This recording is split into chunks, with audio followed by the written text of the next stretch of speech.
Hi, Cliff Goldstein here, and I want to welcome you to the program Contending for the Faith. A while back, I ran into someone, a woman, whom I hadn't seen or quite frankly thought about for 35 years. Whew. Now, you know you're getting older when you can work in numbers like that. But anyway, hadn't seen this woman, and we caught up, and she had been married 3 times, divorced twice, and frankly, from the hints in her voice and in her body language, I wouldn't have been surprised if soon those 2 numbers would have been tied. And she had 4 kids who, from what I could tell, sounded as troubled by life as she was. And you know, for some reason, it struck me so sad too, because I remembered her 3.5 decades earlier. And I really doubt that back then, as a young woman dreaming about her future, dreaming about what her life would be like, dreaming about who she would marry and so on, I seriously doubt that 3 husbands and a few drug-addicted kids, including, sadly, 1 vampire transsexual, I sincerely doubt they were part of the package. They were part of what she was hoping for. Yeah, you know, life's full of surprises, isn't it? Our narratives, the story of our lives, they sometimes get written, not in lyric poetry, but they get written sometimes in prose, stark, gritty prose with adverbs and adjectives that we wouldn't have appended to the nouns and verbs of our life if we were given that choice. How many of us have faced things in life that if we could have chosen, we would not have chosen? And yet, so often it doesn't seem we have the choice, do we? Things are often chosen for us. And now, heading towards the decrepit age of 58, I sometimes think about many in my generation. And you know, sometimes I can hardly imagine how vast the gap must be between what they had hoped for in life and what they got. Oh, who can get on the list? You know, bad marriages, sometimes more than 1 per person too. Shaky finances, poor health, sick kids, unexpected death, bitter disappointment, failed friendships, addictions. The list goes on and on and on. And no doubt these are not the parts of the plot that we would have scripted for ourselves if we could have done it all over again. Right? But you know, come with me to the Bible. Come with me to Genesis 4, 1 through 2. Genesis 4, 1 through 2. And Adam knew Eve, his wife, and she conceived and bare Cain, and said, I have gotten a man from the Lord.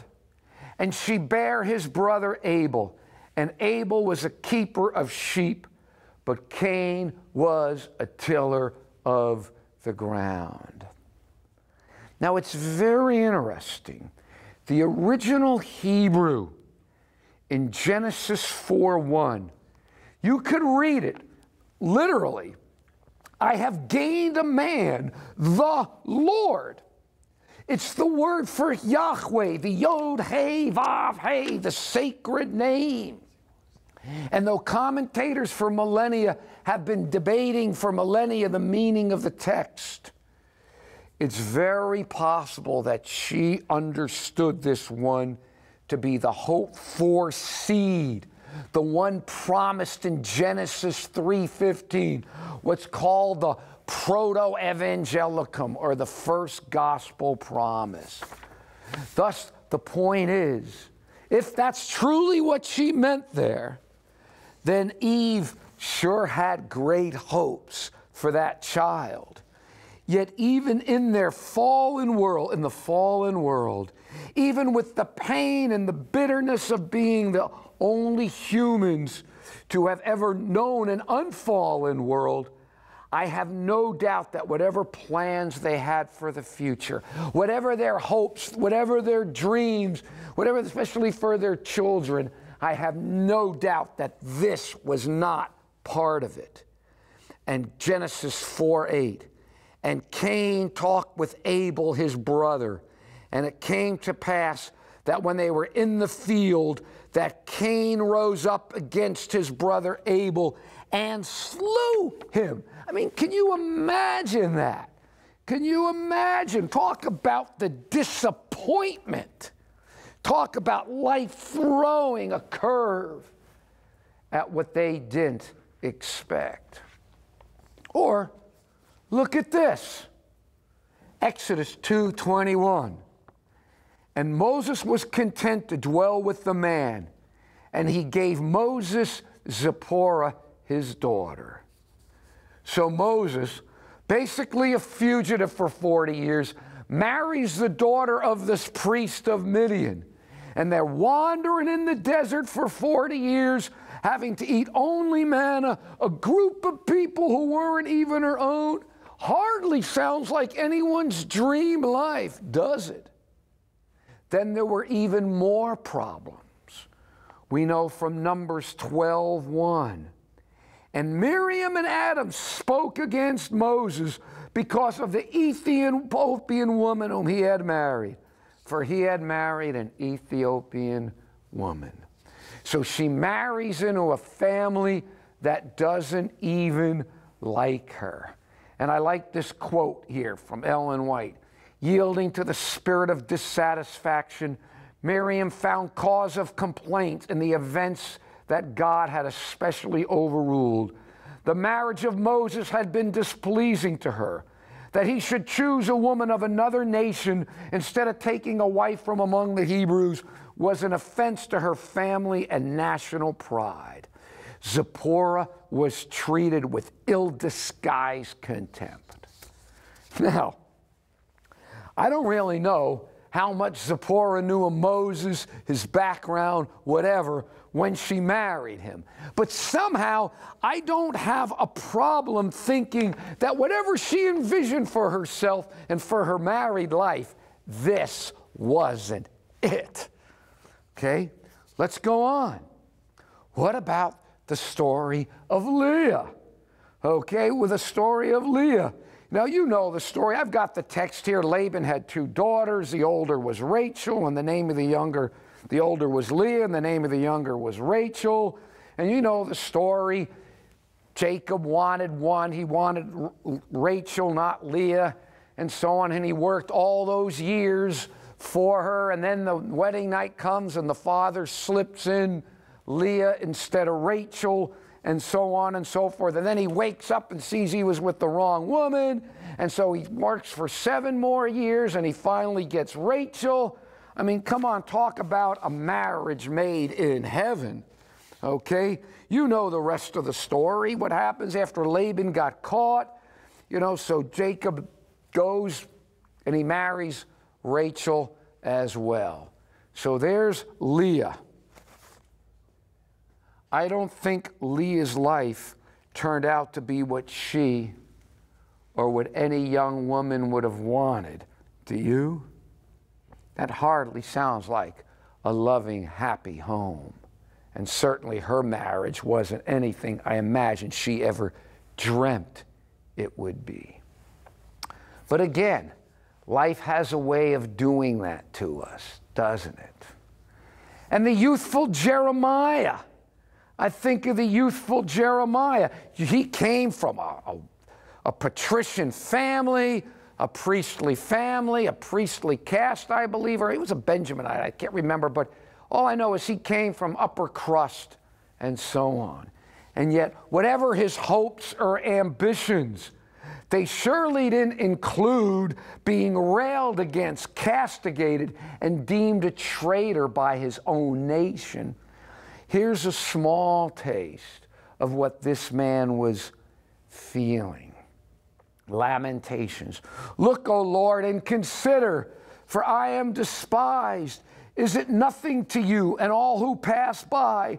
Look around and see. Is there any suffering like my suffering that was inflicted upon me, that the Lord has brought on me in the day of his fierce anger? From on high he sent fire, set it down into my bones. He spread a net for my feet and turned me back. He made me desolate, faint all the day long. My sins have been bound into a yoke. By his hands they were woven together. They have come upon my neck, and the Lord has sapped my strength. He has handed me over to those I cannot withstand. I mean, who would want this for their life if they could choose? I guarantee you this is not the life that Jeremiah wanted for himself. And don't you think David and Bathsheba would have preferred a different narrative than ultimately the one that unfolded? I have no doubt Uriah, Bathsheba's husband, would have wanted a different narrative. Whatever he imagined as a young man, and when he saw the beautiful young Bathsheba and took her for his wife, whatever what he dreamed about and hoped for, I'm sure it didn't include being set up by the king he faithfully served so that the king could cover up the affair he had when he slept with Uriah's wife and then had him killed. That him killed to help cover the whole thing up. Again, I don't know anything in Uriah's mind, but whatever his hopes and dreams were, I know they didn't include that. And of course, Job, the story of Job. One day when Job's sons and daughters were feasting and drinking wine at the older brother's house, a messenger came to Job and said, the oxen were plowing and the donkeys were grazing, and the Sabaeans took them off with the sword.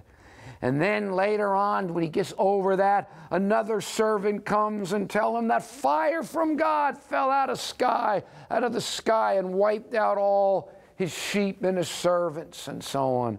And then he barely got over that, and another servant comes to him and says, your sons and daughters were feasting and drinking wine at the elder's brother's house when suddenly a mighty wind swept in from the desert and struck the four corners of the house. It collapsed on them, and they are dead. And I am the only one who has escaped to tell you. Woo! And as we know, it got a whole lot worse for Job before it got any better. You think that Job, young Job, dreaming about his future, his life, his family, what it would be like, you think he expected something like this? You think this is something what he wanted? Talk about nasty, unexpected curves. Talk about a gap between what you hoped for and dreamed about and what you got. Woo. And then John the Baptist. What about John? I'm sure from a relatively young age, John knew he was going to have a hard life. Okay? You know, I knew it was not going to be hard and it wasn't going to be everything that he expected. But it wasn't rocket science. It wouldn't take rocket science to imagine whatever he dreamed about. Those dreams didn't include what he faced. I mean, come on, first of all, it was bad enough getting his carcass thrown in a prison. I mean, that would have been bad enough. But meanwhile, he's sitting there rotting in jail while Jesus is out there doing all these miracles. That had to have been tough. Why is he doing all these things? I can imagine John thinking, and I am still rotting here. I don't think it was supposed to work that way, was it? I can imagine John thinking about that. But hey, what happens next? We know from Mark 6. On his birthday, Herod gave a banquet for his high officials and military commanders and the leading men of Galilee. When the daughter of Herodias came in and danced, she pleased Herod and his dinner guests. The king said to the girl, look how cheap this gets. The king said to the girl, ask me for anything you want and I'll give it to you. And he promised her with an oath, whatever you ask, I will give, up to half of my kingdom.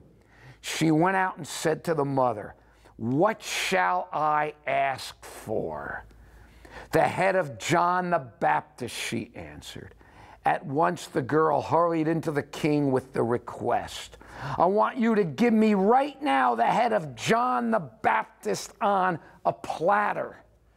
The king was greatly distressed, but because of his oath and his dinner guests, he did not want to refuse her. So he immediately sent an executioner with orders to bring John's head. The man went, beheaded John in the prison, and brought back his head on a platter. He presented it to the girl, and she gave it to her mother. Again, look how cheap this is. Not exactly the life and not exactly the death that anyone would have wished for themselves. Don't you think? Yeah, life is full of surprises, and often they're not good surprises. You know, I've said for years, I am so glad that God doesn't show us the future. Sure, we know the ultimate future. We know what has been revealed, but our own immediate future, or what's going to happen in our life, I am so glad we don't see that, because I can't imagine how discouraging it would be for an awful lot of us.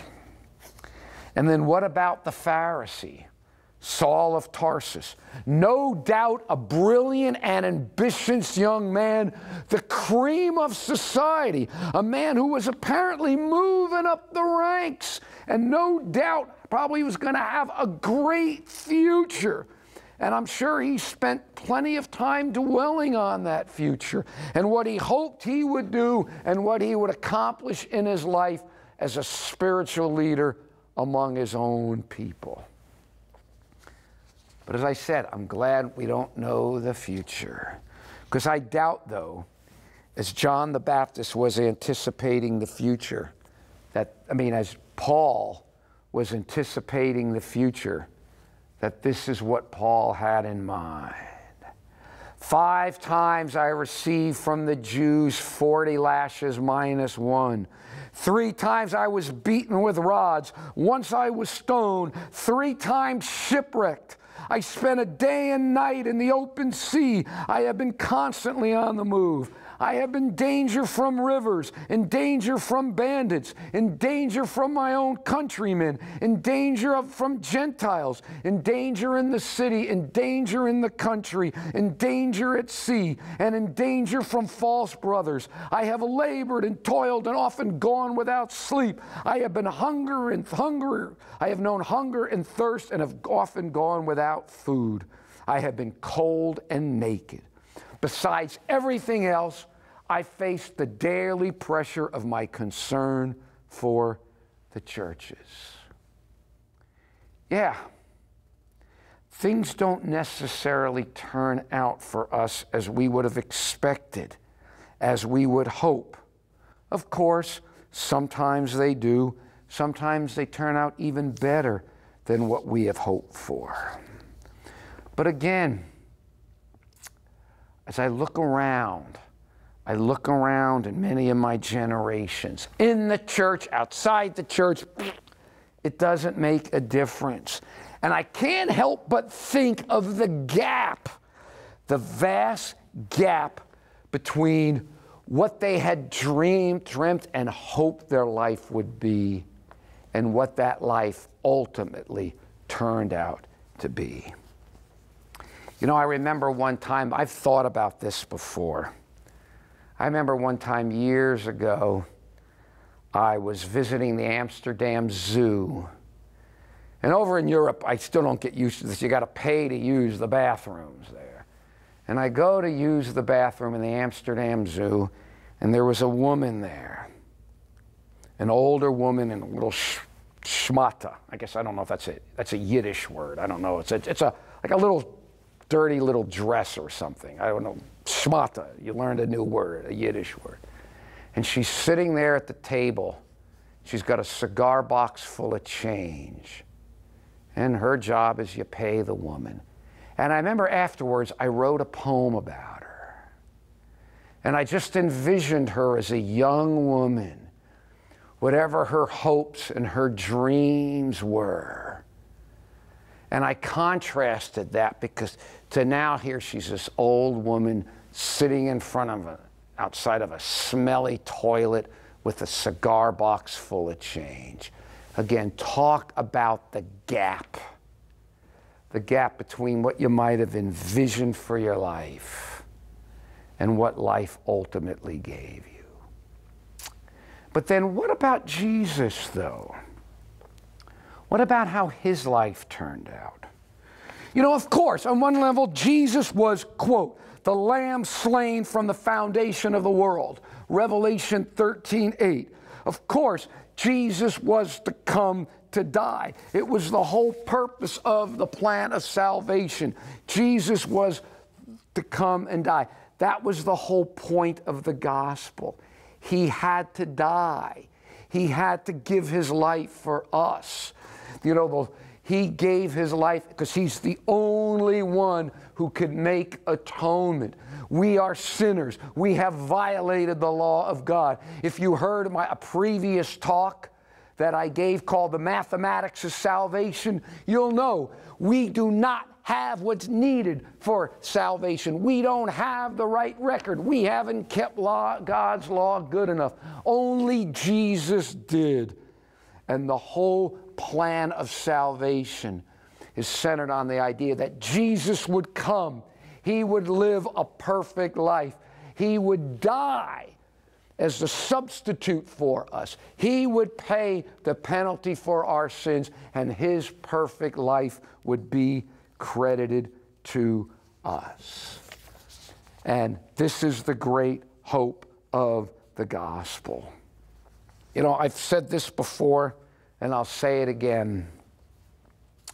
I know that in the end, if I am not saved, regardless of what Jesus does in me, regardless of the great changes that Jesus has done in me, and believe me, if you wouldn't have wanted to know me before I became a believer. Some people find me intolerable enough now, after 34 years. You wouldn't imagine what I would have been like before I knew the Lord.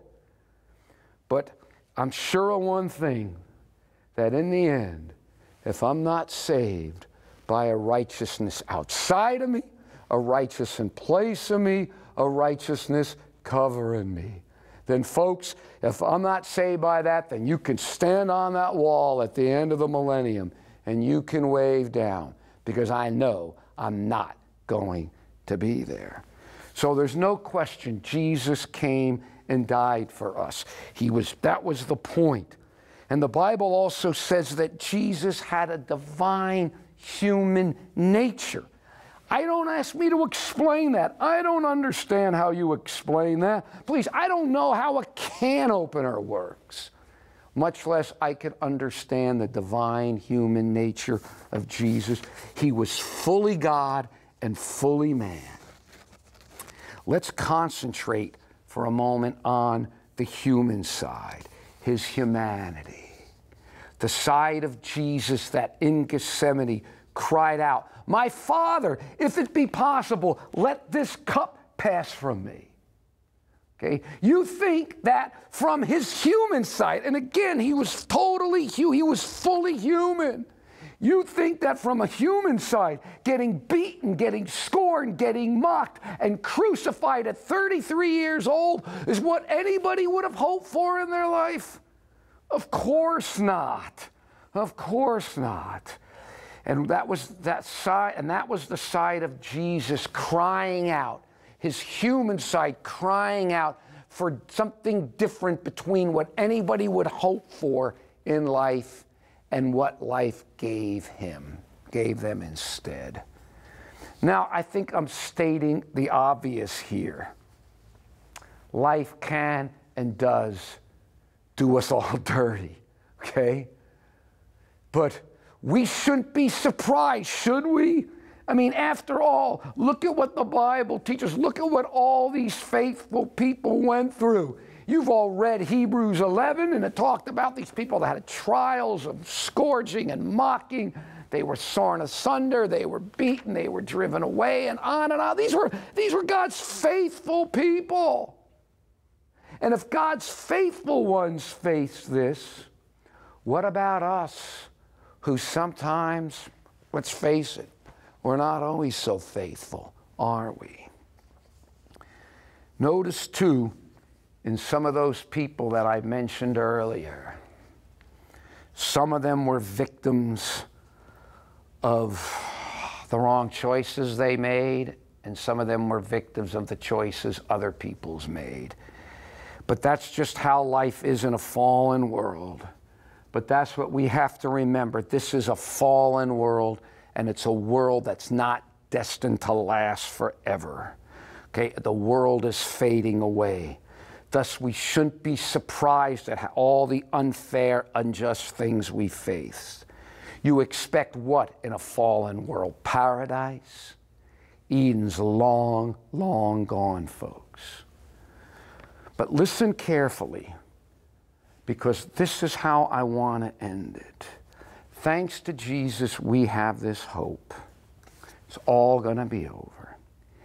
And when it's over, when Jesus does come back, and this is all over and done, then the gap between what our lives are now and what they will be like then will be infinitely, infinitely greater than the terrible gap between what you have hoped for when we were young and what we got instead. That's where the real gap is gonna be.